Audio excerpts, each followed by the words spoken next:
Welcome to the Thriving Farmer Podcast. I'm your host, Michael Kilpatrick. Our mission is to inspire, educate, and celebrate sustainable farming. We believe that you can build a profitable, sustainable farm that gives you true farm freedom. Join us as we talk to farmers, innovators, educators, and entrepreneurs to glean their top takeaways in business and life. Unlock the potential of elderberry farming with growing farmers. Elderberries, thriving even on marginal land, offer a lucrative opportunity for profiting off your property. Not just the berries, but also sticks, flowers, and leaves are in demand, diversifying income streams. With low initial investments, the path to a profitable elderberry business is within reach. This resilient crop can be your gateway to tapping into a growing market for health-conscious consumers. Start your elderberry venture today and cultivate success. For more details, visit growelderberry.com. That's growelderberry.com. Today, my guest is Tim Joseph, the pioneering founder of Maple Hill Creamery, the largest 100% regenerative grass-fed organic dairy farm in the U.S. After leaving his corporate job, Tim positioned Maple Hill at the forefront of the dairy industry, championing grass-fed organic dairy and regenerative farming practices. Tim, welcome to the podcast. Thank you. Thank you for having me. Absolutely. So share a little bit about what got you into farming. Honestly, when I was a teenager, I didn't grow up on a farm, but when I was a teenager, for some reason, I had decided that that's what I wanted to do. And my parents didn't really dissuade me for whatever reason. They probably questioned that later as they watched the act of starting a farm, but I didn't go directly into it. I did work in other areas and other industries and was sort of learning and attending, workshops and conferences and doing it all along. And then, eventually had the opportunity where I was going to be working from home back in 2003, before that was really a thing. And we thought, okay, now is probably the time, rather than go buy a house with a garage and all the normal stuff, we could take the same money and go buy a farm. And that's what we did. We bought a 250-acre dairy farm in central New York State, not entirely knowing what we were going to do, but directionally knowing, that's where we wanted to go. And so that was sort of the real first official all-in kind of thing. I was still working off the farm remotely for many years, but a couple years later bought cows and started milking, and all kind of with the idea that I wanted to stop doing my job and get off the road and follow that dream. And so that was really the start. So did you have any background in dairy before that, or, oh, wow. So it was literally just like, we got a cow, now what? My wife learned how to milk from our son's kindergarten teacher. And I milked my first cow when 60 of them got off the truck in the driveway, and we turned on the milking machines. I mean, our neighbor came back and showed me how to turn everything on and get it going. And so it was really trial by fire.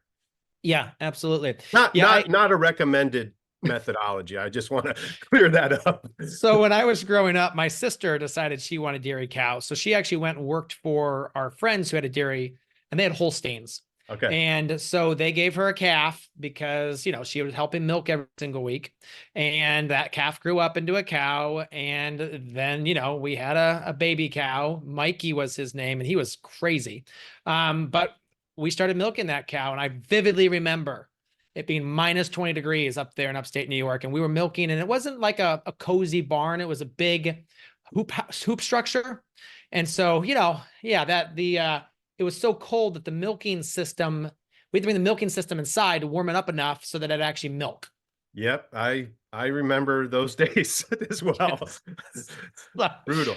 Yeah. I may be scarred for life. 4 a.m. milking is not my thing. Yeah. I mean, I still get up early, but it's just, that wasn't my cup of tea. But again, I respect farmers that do that, because that is something else. It's a whole different level. Yeah. And so often they are loners in the fact that they are the ones that are doing the milking twice a day, which I think would drive me crazy. My friend Ben, who has probably the largest herd share dairy in Virginia, he now has obviously a team that comes in and milks for him. So he's only, milking once a day now. Sure. But still, Yeah, it never stops, it never stops. That's absolutely correct. Okay, so first 60 cows, and then where at that point did your milk go? We were conventional at the time, so we Okay. basically went in and replicated what the prior family had done. There was a Mm-hmm. TMR mixer where we mixed hay and grain and all of that. Mm-hmm. And so we just shipped into the conventional milk market. And then, but I had always been focused on grazing, and for whatever reason, was fascinated with the idea of having the shortest distance between the product you create and the solar energy that created it. I don't know Mm-hmm. where it came from, but I used to go to all the Stockman grass farmer conferences, and just it was Mm-hmm. in my head that that's what I wanted to do. And so we were always sort of pushing the envelope on reducing the grain and Mm-hmm. all of that. And also conventional dairy at that time it's always a struggle. It's a brutal Yeah. pricing Yeah. structure. We were Yeah. new, we were, had too much debt, all of that kind of stuff. And so the pricing in conventional was brutal. Our Mm-hmm. practices were moving just naturally more towards an organic system. Yeah. And so we started milking cows in 2004. And then by 2007, we had decided, hey, we're close enough to Mm. organic that let's go organic. And we shipped to Okay. Organic Valley at the time. Yep. And at the same time, I had already started talking to the state ag and markets about sort of where could I put a little micro creamery. I wanted to do something more with our milk. Yeah. And I had thought I wanted to go grass fed, which was like heresy back then. Like there's just Yeah. not a thing in dairy. And we were also dead broke. And so when Yeah. you transition from conventional to organic still today, you milk your cows, you manage your cows in the organic system, which has higher costs, while Mm-hmm. Mm-hmm. shipping into the conventional system.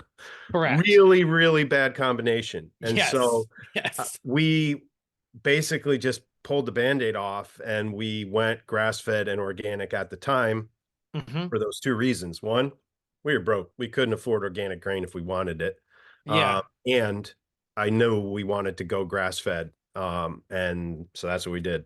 Yeah. So now at that point too, your cows probably weren't what breed of cows were you working with? I had purchased, luckily, I knew enough to purchase a sort of smaller Mm-hmm. cattle. They were mostly crosses. They came from a guy not too far from us he had like a New Zealand style milking parlor and was Okay. grazing.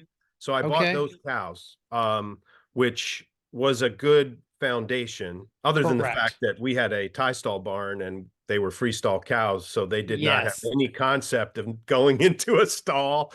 And I think my Yep. back problems that I have today are basically a result of wrestling cows into stall. Yes. That was the only mistake. But so I had a good foundation, but still, it was a huge learning curve because even he fed, 5 to 6 pounds of grain a day, and we were at zero. So those first couple years were, or first many years, honestly, were pretty rough because back then there wasn't not only not support for how to do grass-fed dairy, Yes. there was sort of disdain for even trying to do it. And so Mm-hmm. it's just sort of Yeah.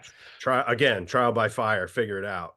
Yeah. So you started conventional because that's what was your, yeah, that's what the support you had. Like, and that's exactly like how we started. We started our vegetable operation, which is actually very much around the same time. 2004 is when my brother and I, Yep. 16 and 17, started growing. And our mentor at the time says, well, you can grow stuff in the field organically, but use the 20 in the greenhouse because it's so simple. And yes, it is very simple.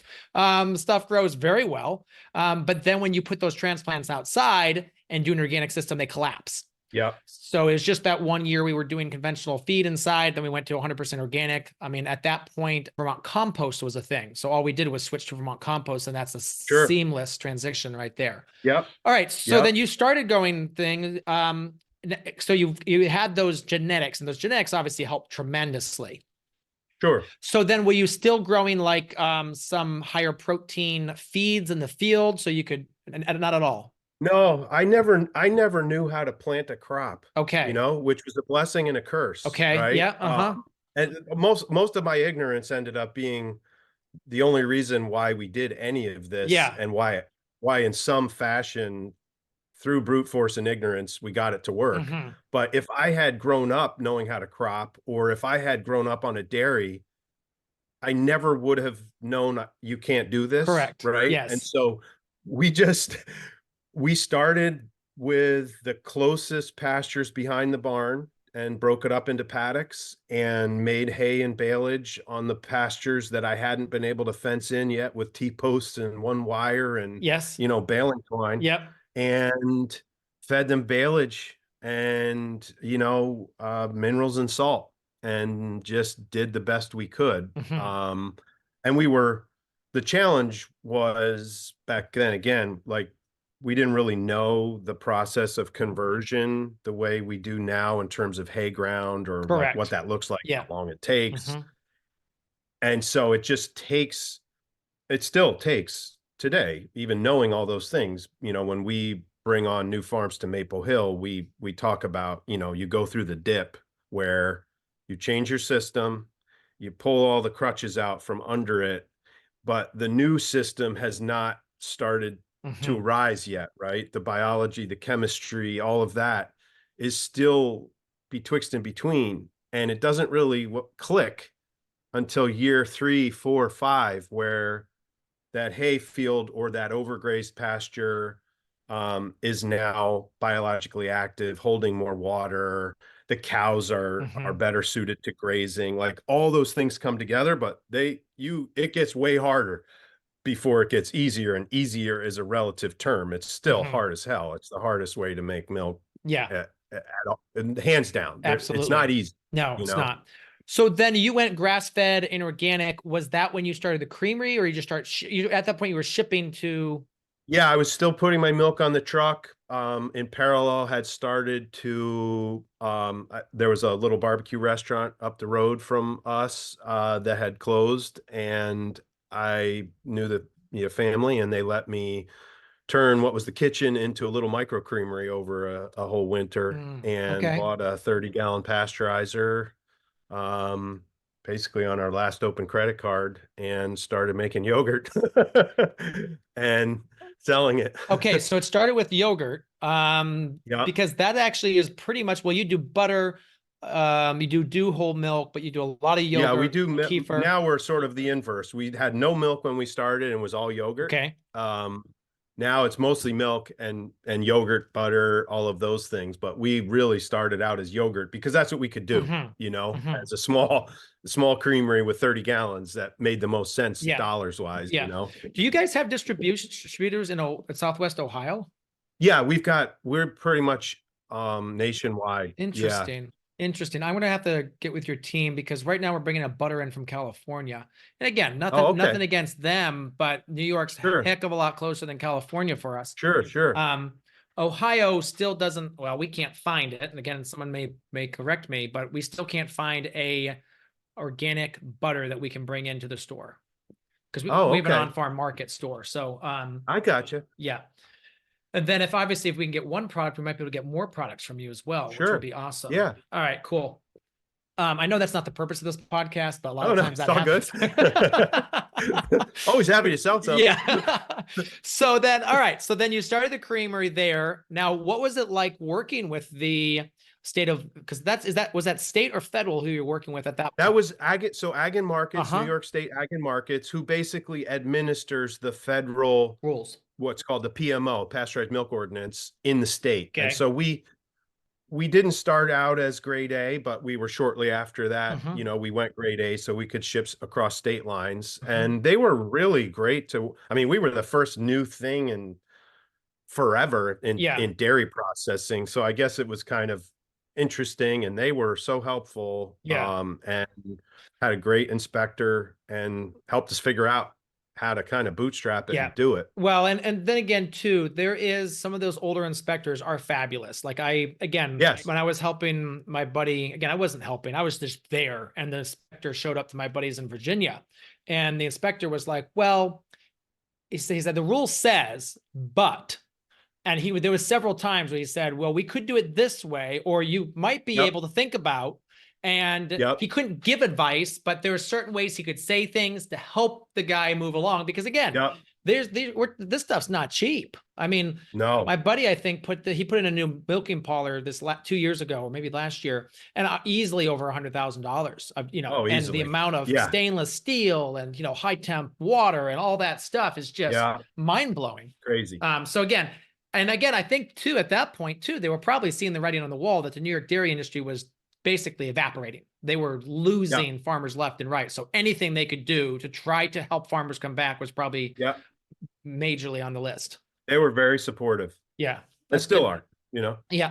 So then, all right. So let's talk, because fast forward now, because you guys are actually a collection. It's what you Yeah. call a milk shed, which is a really fascinating name. Yeah, we call it a milk shed. Yeah. We're not a co-op, but we always say we're not a co-op, but we're cooperative. We have a very close relationship with our farms. We've got about 130 farms all in upstate New York. We are adding Pennsylvania here very cool. shortly. And we buy direct from them. We take all their milk and we process it in a variety of plants, milk plants around New York State and Pennsylvania into, half-gallon milk, butter, yogurt, kefir, and distribute it all over the country. Absolutely. So then with those, what point were you at when you said, oh my gosh, we need a second farm? Well, so it was 2009 when we started, and 2010 is when it started to get hard to just do it with our own milk. Okay. And so I had met a couple, Paul and Phyllis Van Amberg, Dharma Leaf Farm in Sharon Springs, through a distributor, actually, just common friends. And they had ended up going grass-fed as well. Didn't come from an ag background. They were shipping to an organic market. And shortly thereafter, they were the first ones crazy enough to leave, a big stable co-op, Organic Valley, and ship to Maple Hill. And they're still with us today and really are the backbone of our sort of farmer assistance, consulting, education. Phyllis wrote the grant that we got for the Climate Smart. And they're just like the best of the best in terms of helping people know how to get the biology to work, how to get the cattle to work. And so that was sort of the foundation of like the Maple Hill that we have today. And then, shortly thereafter, it was like, okay, well, there's 3 families down the road from Paul and Phyllis who are interested, and we helped them. And then it was 12, and then it was 30. And, went like that. And all along this point too, you were obviously scaling the processing as well. Yes. Yes. Yes. So is your processing still at the same original place, or have you moved completely? No, we outgrew that barbecue restaurant in we ran that for a few years, and we were running that pasteurizer, added a pasteurizer, working 7 days a week. Yeah. And then we moved into the Hudson Valley. There was a plant that had gone, it was brand new, but the guy had gone out of business like 9 months in. And so we moved the processing a couple hours away in 2013. And turned that into a yogurt plant. And that's when we stopped farming ourselves. It just couldn't. Yes. I could barely do both when we lived on the farm and a quarter mile from the creamery. And it was just impossible at that point. And then we ran that until 2016 and then outgrew that again. And at a certain point, particularly in dairy, you can't build things out fast enough, and the cost is so high that it becomes a smarter move to utilize other capacity in the form of co-packers. There's plenty of dairy capacity in New York State, and so we started to make yogurt, bottle our milk elsewhere. Gotcha. Okay, so now you just work with a third party that kind of manages that for you. Yeah, because you're absolutely right. Again, with the milk system changing, there's ebbs and flows, and why would you not, if it's already good, perfectly wonderful facility with all the equipment, why don't you just let them do what they're good at, and you focus on. So basically now you guys are more just the marketing distribution. You got someone who's managing. Obviously you're probably still involved in recipes and making sure it's all clean and good and all that. And then the farmers are just growing the milk or producing, our job is really 2 ends. It's one is to manage the milk supply on the farm Mm-hmm. side and do whatever we can to, when we need to grow and bring people on, help them do it, help people be more successful Mm-hmm. there, Yep. learn all of that. And then on the other side, market and sell the products that those farms, we're creating out of their milk. And so the middle is outsourced. But the Yeah. two most meaningful ends to me are what Maple Hill, is focused on. Mm-hmm. So then obviously you guys scale quickly. And I mean, that's right now with our farm, we're actually pretty scaling pretty fast with just the amount of people coming on board and that. What would you say the secrets were for you guys to be able to scale without going crazy? Well, we did go crazy. Okay. So I have no secret there. Um, it was brutal, absolutely brutal. I mean, if I knew, you've heard this from lots of entrepreneurs. If you knew how Mm-hmm. hard it was going to be to do half of what you had to do, you'd never do it. I mean, Mm. just the Mm-hmm. brutality Mm-hmm. of it. But the secret is to just keep going. I mean, like you just have to keep Mm. going. Like you were, and for me, I mean, we had committed to buy other people's milk. And so like Mm-hmm. I Mm-hmm. just Mm-hmm. can't, it's horrible. It would be horrible to do that and then stop and fail, And we scaled, it Yeah. was also it was a different time, right? 2009 was the start of sort of, I would say, what we now see Mm-hmm. as the natural food industry. Not to start, but like it started to cross over more than it had been in the past into conventional, but it was still not what it is Mm-hmm. today. Yes.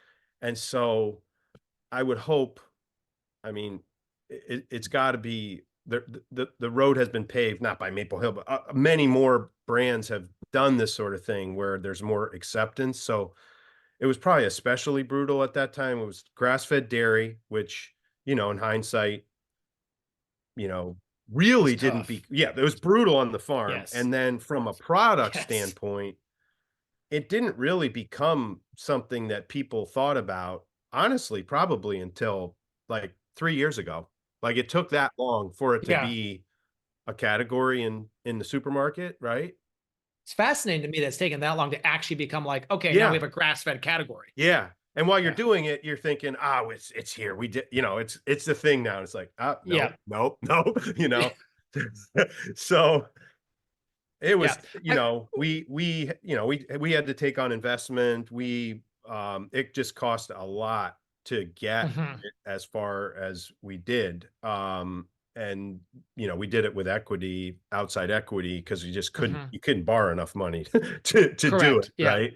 Yeah. Um, there's a million things I would have done differently now, but hindsight is 2020, and also the world has changed, so you could do a lot of things differently now. But back then, Yeah. it just was a different game. Yeah. So the And what equity I would fit. say, if you don't mind, is Yeah. like after having gone through that, I work with a lot of producers and small brands and things like that, trying to help. And my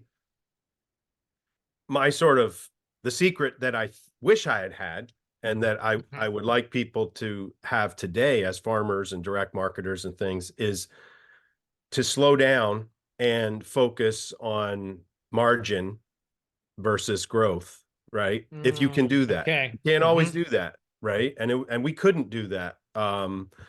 But that is really the secret to what you're doing, or what most other people are trying to do, is to Yeah. really be very selective about their approach and where they're going, and to focus on quality and margin, and so that you have room to maneuver and have more time to obtain the customers that want your product, versus having to discount and all of that to try to gather them up, right? So for it's worth it, that would be a secret sauce now. you know Yeah. So what you're saying is don't try to get into the market with the lowest priced option. Be slower, and know your customer, know your product, have a high quality product, and slowly work on that so that you can keep that margin, which is basically because cash is king. Cash keeps you alive. Exactly. And if you don't have that, you make some stupid Yep. mistakes. Yep. That's Okay. it. Okay. That's That's awesome. it. That's good. And so then with the outside equity, I mean, obviously there was times in your business that you just needed to make that growth and you couldn't. Yeah, you have to, if you're going to go into the retail, the world of retail, Hmm. you have to perform, you have to promote, you have to market, you have all those Yeah. things, and that takes serious dollars. And so, that's the path we took. Not Hmm. that you can't, Yeah. there's people that can do it without that, but it's a very difficult road, I'll say. Yeah. I would say too that you being outside of New York City Metro probably was a huge advantage because your main market was only a couple hours away. Absolutely. Absolutely. They gave us Yeah. a really good foothold that gave us credibility because we were Yeah. able to pretty easily get into a lot Hmm. of the stores that people sort of in the next region or whatever would look at and say, "Oh, they have it," or, Whole Yeah. Foods Northeast has it. You must be Yeah. legitimate, right? That was Yeah. definitely helpful. What's that big co-op down there that I keep forgetting Park the name Slope? of? Park Slope. Yeah. Yeah. Yeah. Once you're Yeah. in Park Slope, now you're like, oh, they've done Oh, something. yeah. You're you're the real deal. Yeah. Yeah. So what would you, so obviously your role with the company changed as you grew. When Sure. did you realize, okay, this is no longer us. We need to actually bring in a management team that's actually done this before? That was 2017. I was just completely burned out. Hmm. So we started in 2019, 2009, 2017. I had basically decided I just wanted to transition out Hmm. of that role, that there's people that had done this sort of CPG thing before that could Hmm. probably take it further faster. And I was just so burned out from that first period that Yeah. I needed to step back and focus more on the farm side and the milk shed and Hmm.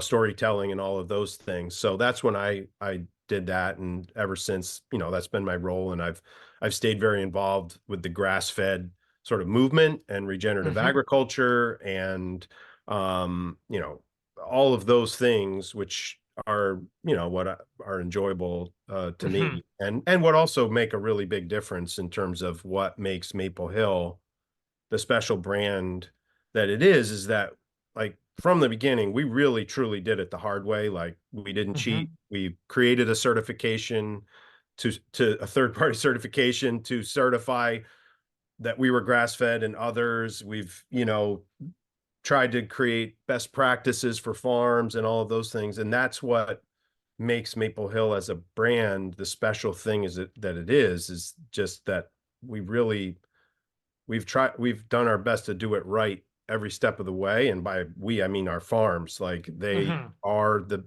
hands down best at creating premium, special, 100% Hmm. grass fed milk.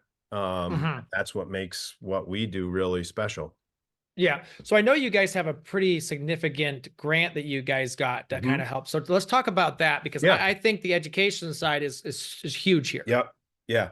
So the roots of the way that we approach the grant really go back to that early time where there was no support for what we were doing. And so Paul and Phyllis had joined, other farms had joined, and we really couldn't go out to get help. We turned inward, and we sort of created this little culture of, like, never ending improvement in how we do things by sharing practices. Right. And so over Hmm. time, we determined certain practices were important to the success of whether you could be a grass-fed organic dairy farmer repeatedly every year because you're Hmm. successful, right? Like, how you graze is what determines whether you're going to make it financially. And so we had many years ago really wanted to provide and I've always had it's a belief that the best way to achieve success when working with other people is to align incentives, right? Like, Hmm. carrot always works better than a stick. And so we had wanted to pay our producers basically for implementing certain practices, right? Because we knew if they Hmm. did that, there would be this multiplier effect where, oh, if you're grazing taller and managing your rest periods better and all of those things, your next year is going to be better than this year. That's how you start Hmm. the Yeah. biological flywheel on the farm, right? And by Yeah. giving people, an incentive to do that, we thought it would drive them further forward faster in terms of their success. And so when the Climate Smart grant opportunity came, we basically, the whole thing for us, for Maple Hill, our grant is, I think, 75% of the $20 million that we got is allocated directly to our farms. Um, Mm. we get 25%. The remaining 25% is to administer it, which is quite a job Yeah. because we're doing soil samples and farm Hmm. walks, and it's a lot of heavy lifting. And then dollars to market what we're doing to raise awareness of what grass-fed dairy and how it can be, fit these climate smart practices and what regenerative can do. And so all that money's going to our farms, and it's all going to them basically for implementing the practices that will yield them the most success over time. So it's truly a win-win. Um, our farmers certainly needed a shot in the arm the last two Hmm. years, with the inflationary pressures on everybody. But I have to say, from seeing all sides of the fence, it certainly did hit dairy Hmm. producers in a huge way. I mean, I think Yeah. it's high 20%, 30% in some areas that they saw cost increases. So having Yeah. these funds available to them basically for work they're already doing that they could just do, improve in some places, and to reward Yeah. them has just been, an incredible opportunity. And Yeah. we're super grateful.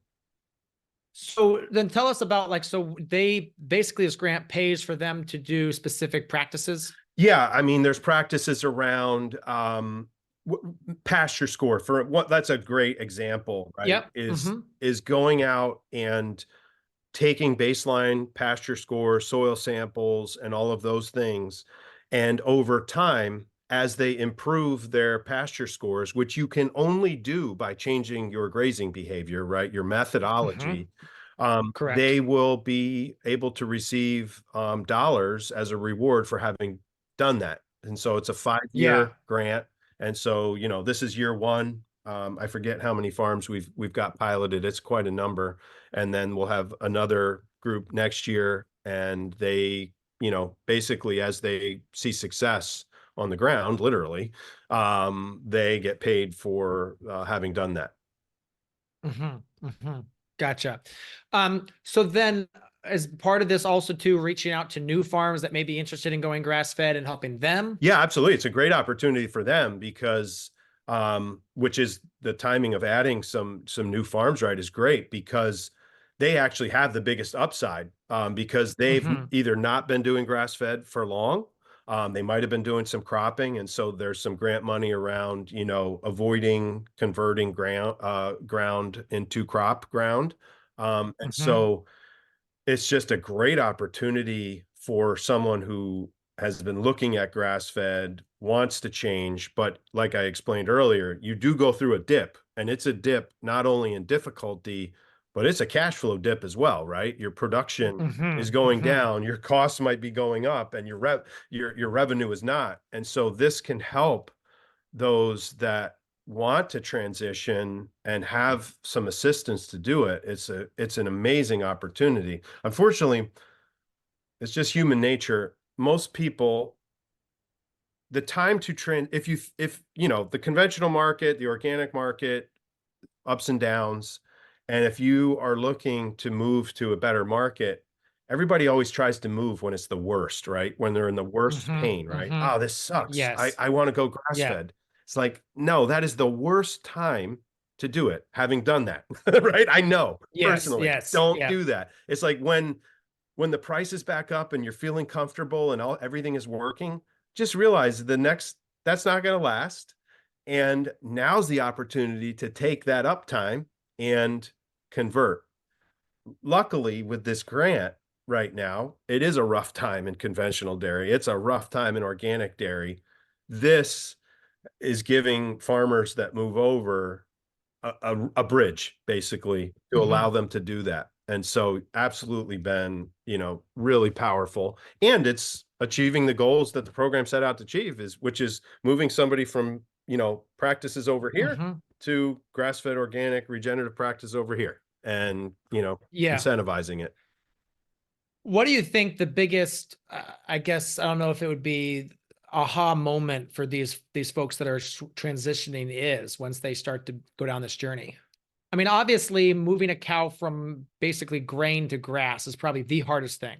Yeah, and we never recommend, like, going grass-fed is not just putting down the grain scoop, right? There is so Correct, much more correct. to it. Yeah. And so we really try to be very, very selective in terms of, really making sure people understand how difficult it is, and that's not your path. But if you're crazy enough to be a dairy farmer, which is a form of crazy, right? Like you said earlier, Hmm. you're Hmm. gonna get up every day and milk twice a day forever. That's crazy. And then you're crazy enough to ignore our, trying to get you to not go grass fed, and you're still going to do it. That says you're committed, which is Hmm. the biggest impediment to going grass fed is the gray matter between the ears, just like any change, right? Hmm. Hmm. So once they've Absolutely. decided Yes. that, you know, it's always very difficult in the beginning, but there is a point where pretty much anyone who's still doing it gets to a place where it's like the lifestyle aspects of it are so much better once it starts to work, and the pleasure of moving cows on grass versus moving grass to cows,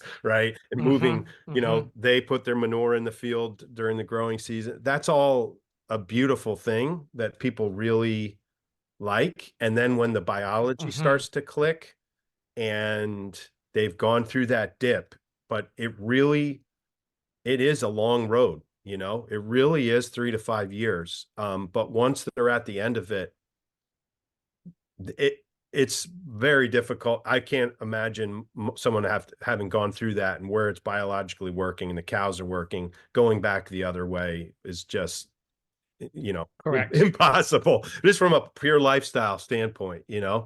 Yeah. A couple questions here. I'm on your Instagram looking at that.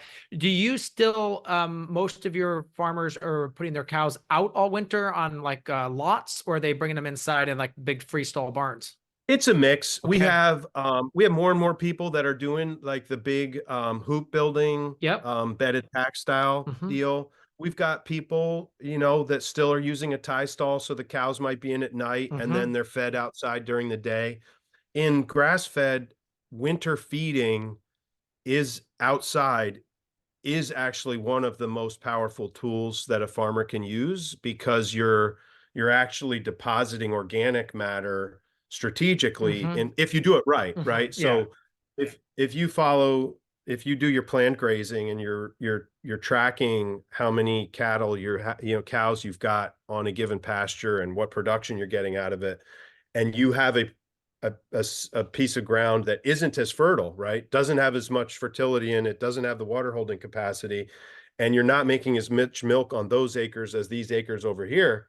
Winter feeding is a beautiful way. So what a lot of people call bale grazing now, Yes. putting the feed out in those places or putting it on a weedy spot that you need to get organic matter into, um, is a really powerful tool. So that's a lot of what we've tried to encourage over time, is use the winter.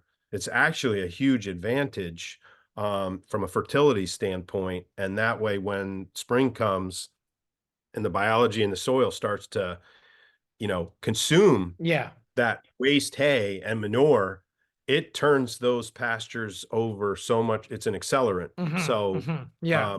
that, but we have a mix of indoor, tie stall, freestall, bedded pack, in our whole network. Very cool.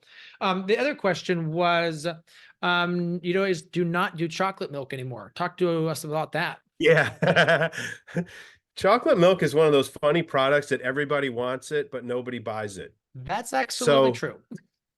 you know, like people, myself included, and my whole family, they're like, we love the chocolate milk. Like, it's delicious, right? Yeah, that's great. But dairy plants hate to make it, Hmm. because after you make chocolate milk, you got to wash Everything. everything, Yes. as you can imagine, Yes. right? Yeah. And it's crazy slow selling. So retailers, again, will want it. Yeah, we'll try that, but why is it so slow? It's like, well, everybody doesn't drink chocolate milk every day, myself included, Yeah, right? I'd buy it once for my kids. I'm not going to give it to them every day, because that's right? then Because all they will drink if you do. yeah, exactly. So that's why. You never know. It Yeah. may come back in some form or fashion. So at some point, we've talked about it, but Yeah. right now, Because yeah, we bring it in here and it's just such a slow seller. And to the point that I've told the crew, like, don't bring it in the wintertime because we just can't move it fast enough. It goes bad. And then exactly. at least when regular milk starts to go, we can turn it into yogurt. But Sure. chocolate milk, it's kind of done for. And Yep. then the Yep. other thing is I don't know if it's a thickening agent or that's also a big one too, is what do you put in it to keep the chocolate from settling out? That Yep. is, Yep. To keep it clean. yeah, It's tough. yeah. So Yeah. yeah, no, it's a tough one. It's absolutely a tough one. What would you say to the, beginning farmer who's maybe thinking about getting into this? What kind of advice would you give to them? Think real hard, and then do it again. It's really difficult. Hmm. Um, if you're serious about it, go work somewhere. There's a, as you probably know, like help in agriculture is impossible to find, Hmm. right? Hmm. And so go pay your dues somewhere, go work for cheap or intern, and really make sure that you really understand the scope of what dairy is first, Hmm. and grass-fed organic dairy on top. But there's dairy grazing apprenticeship is a program that's available in most dairy states now. They're based in Wisconsin. They've got people in New York. There's conferences, every year. Grazing, there's always grazing conferences that farmers will put on in the winter. Go network, find people that are doing what it is that you think you want to do, and and try to learn and offer help and see if you can do it first, because as you can imagine, the capital required to get into this is immense, right? Cattle, equipment, all of that. But if you're serious about it, we need more young people doing it. That's for sure. In dairy in general, that is an interesting thing about grass-fed organic dairy, is it's a very young. Yeah. um, we have I think our average age is 40 Oh, something, wow. Yeah. which is like a full 25 years Yeah. younger than the average age of a American dairy farmer. Yeah. So it is attracting new people because it's a new opportunity, and it's a thinking person's dairy. Not that dairymen and women aren't thinking. It's Absolutely. just another Hmm. level of thinking way ahead and creativity. It's not formulaic. It's Yeah. not an input based system, right? We're substituting management for inputs. So if you're looking for a formula, grass fed dairy is not for you. If you are creative and looking, like to develop strategy and all of that, in terms of, I'm thinking about my pasture 60 days from Hmm. now based upon today. That's the kind of thinking I'm Yeah. talking about. Then it's a great Yeah. opportunity, and go for it. But It's crawl, walk, run, yeah. go learn from somebody else first. Done right, it's almost magical just to watch that grass come back Yeah. and just see the animal again. It's turn green grass into white milk. That's still very magical to me. Yep. Yep. Yeah. Yep. Now, one of the things too is that you are nationwide now, correct? Yes. Yeah, but you're still all your farms are sourcing from upstate New York. Has the price of land skyrocketed even in some of the very remote areas up there as much as it has across the rest of the country? A bit, yes, for Okay. sure. But relative to agricultural land everywhere else, for whatever reason, upstate New York, if you're looking for affordability, I believe it really truly still is Mhm. um, within reach. It has certainly gone up, Yeah. but not the way it has elsewhere. And it's also an opportunity because there's a lot of people who are getting out of the city, right? Hmm. And getting out of towns and going and buying a farm, but either have no interest or business in terms of running a farm. And that is an opportunity, right? So Absolutely. if I was a young farmer, young person wanting to get into this, finding that landowner that has a former dairy farm that's growing up in weeds or whatever, that is a great opportunity to go rent and get get Mhm. a farm under your belt without having to put all that capital out, put your money in cows and all of that, not in the land. And so there's opportunities out there because of the nature of the people that are buying a lot of this farmland. And you can be providing them a service by keeping their farm beautiful, by grazing it with your cows and creating this special milk. Absolutely. Yeah, absolutely. Well, Tim, thank you so much for coming on today. Really appreciate your time. Anything else Thank you'd like to you. share before we go? No, just thanks a lot. Thanks for doing your podcast. I think it's great and really appreciate it, the opportunity. Absolutely. So there you have it, another episode in the books. So I'd love if you would hop on over to iTunes and leave us a rating and a review. Those mean everything to us. We love to hear what you're thinking. If you have a podcast guest that you can recommend, please pop on over to the Thriving Farmer podcast website and leave us a review. That's thrivingfarmerpodcast.com.